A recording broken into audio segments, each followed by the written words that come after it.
মুখ্যমন্ত্ৰী ডক্টৰ হিমন্ত বিশ্ব শৰ্মা শহীদ বীৰ সম্বোধন কংগ্ৰেছৰ শহীদ মাঘিৰাম কাছাৰী শহীদ ভীমবৰ দেউৰী শহীদ বীৰছা মুণ্ডা উষ্ম হাত চাপৰিৰে আমি আজি এই বিশেষ সভাখনিলৈ আদৰণি জনাইছোঁ অসমৰ মাননীয় মুখ্যমন্ত্ৰী ডক্টৰ হিমন্ত বিশ্ব শৰ্মা মহোদয়ক।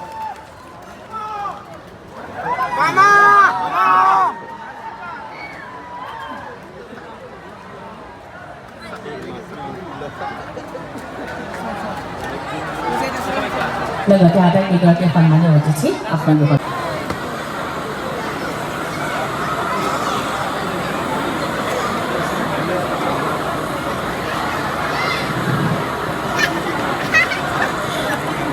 অসম সংগীতৰ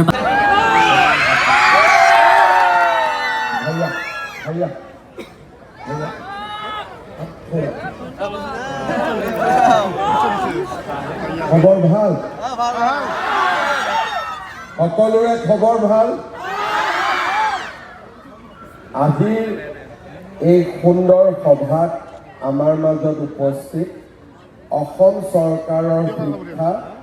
ভৈয়াম জনজাতি উন্নয়ন বিভাগৰ মন্ত্ৰী ডক্টৰ ৰণোজ পেগু ডাঙৰীয়া